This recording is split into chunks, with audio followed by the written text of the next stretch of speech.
All right. Good morning, everyone.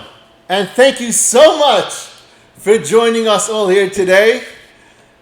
Today's shir should be L'ilui Nishmas, our dear friend Menachem ben Yisrael Yaakov, as well as my dear aunt Rivka Bas Gavriel Tzvi, and L'Refuah Shalema Bekarov Mishalom ben Sarah Rachel, and L'Refuah Shalema Miriam Bas Sarah. Okay, so we have established till now that this individual, again, we're not talking about Hashem just yet, but if we found this individual that has these 7 qualities that we spoke about, and then it is rightful for you, and it makes sense for you to have trust, full trust in this individual.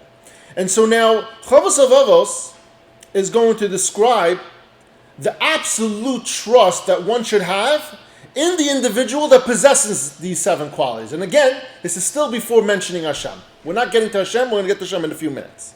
Now, this person has the 7 qualities, you found this person, that's awesome, and now Rav Av says, if you find this person, here's how we do it. He says,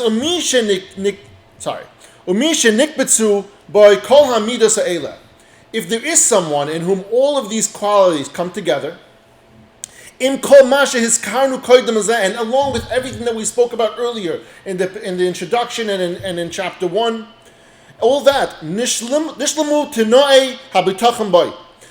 the conditions needed for placing unreserved trust in him have been met in full.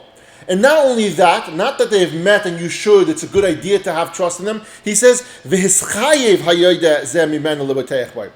that case, if you find such a person, he says, the reason dictates that one who knows this about him is obligated to place his trust in him. If there is such a person that you meet, you are 100% obligated, not only it's a good idea, and to confidently rely on him, in his public conduct and in his private thoughts, in his feelings, that in his heart and his actions he does with his limbs. And he says, Bitachon initially takes place in one's heart. It's an emotional thing. You feel it. But then your day changes when you have that full Bitachon with someone, because now when you go out, you're physically moving, you do that with Bitachon as well. Because all day, your heart has that feeling of full Bitachon in someone. And so you know that everything is cared for. It says, furthermore, he is obliged to completely submit himself to that trusted one, allowing him to control all of his affairs. And he is to willfully accept the decrees in the one he trusts, not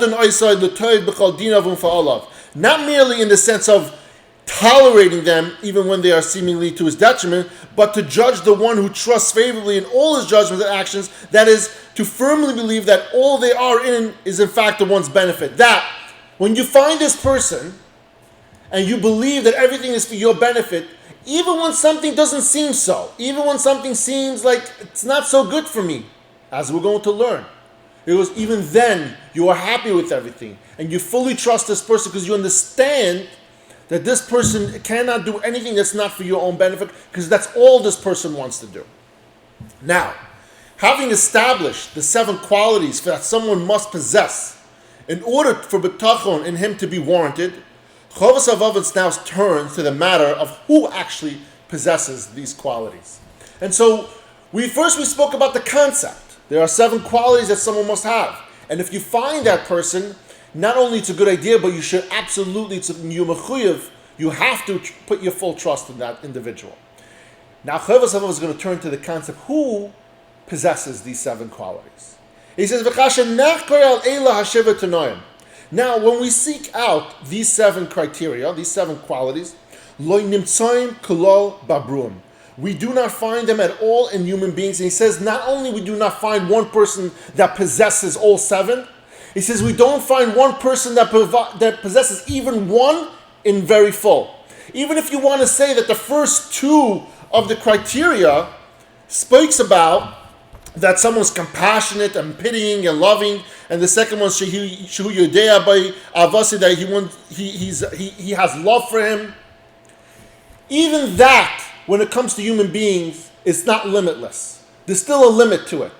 people have limits to everything, and there's no such thing as unwarranted, undeniable, always going to love you, because there's always something that's going to make somebody change, because we're human beings and there's things that can make us change. And so he says, not only can't you find someone that has all seven, but you can't find someone that has even one to the full capacity. And the only way you can find someone in this world, or any world for that matter, that possesses all these seven in full, that's only Hashem. Rav Av cites, he's going to bring a few psukim and to prove on these different criteria to show how it's Hashem and Hashem only that actually possesses those individual qualities. Obviously all seven, but he's going to bring psukim on those things. And we're going to go through the first couple of them today. The first one is this, Shuhu Meracha al Briyosef. We know that Hashem has compassion and pity for his creations. Where do we see this? He says, Kamosha Kasav Rachum V'chanun Hashem. Hashem is merciful and gracious. V'ama, and also it says in the pasuk, it says, V'ani loy ochos al Ninveh ha'ir ha'gedola. He said, there was a story of Ninveh. There was a city full of sinners. It was a big city.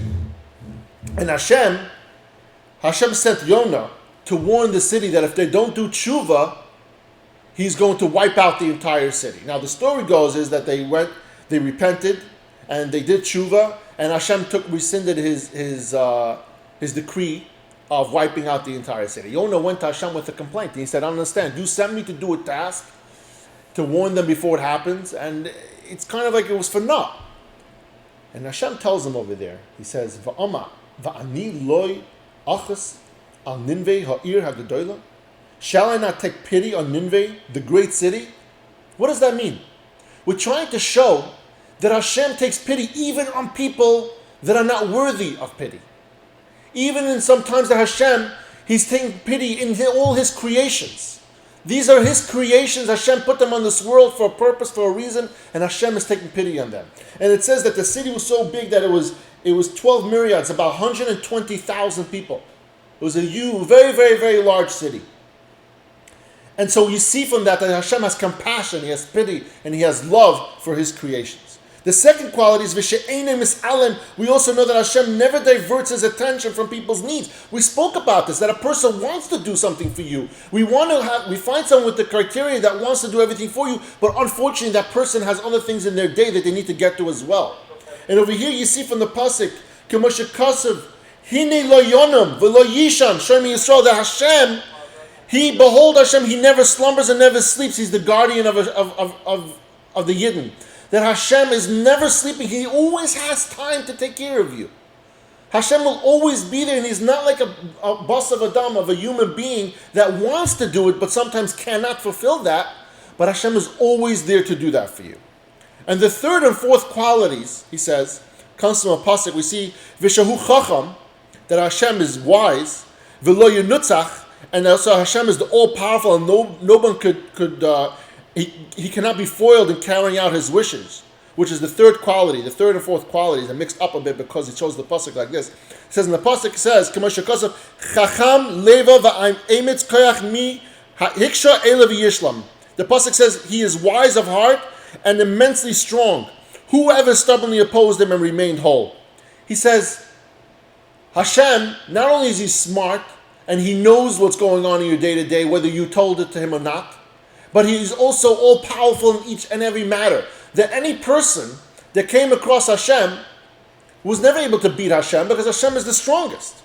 V'amalecha Hashem ha'gedula v'ha'gvura v'ha'tef'eres v'ha'netzach v'ha'od. Where do you see that? That Hashem is the all-powerful?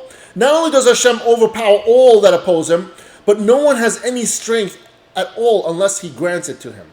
As it says in the pasuk, your Hashem is the greatness, the strength, the splendor, the triumph, and the glory. And Hashem utilizes boundless power for benefit of others. As is it written, Hashem, your God is Hashem, in your midst, and your mighty one who will save you. What he's trying to say is not only is Hashem the strongest one in the entire world, and nobody can ever beat him, but even the people that you see that are strong, their entire strength comes from Hashem. It's Hashem that gives it to them. And therefore, it's Hashem that rules every single aspect. So if there is even a part that you see that somebody is stronger than others, that's Hashem's strength that He provides to that individual, to that group of people, or that community, that country. Everything, that's Hashem providing His strength. He's giving some of His strength to them.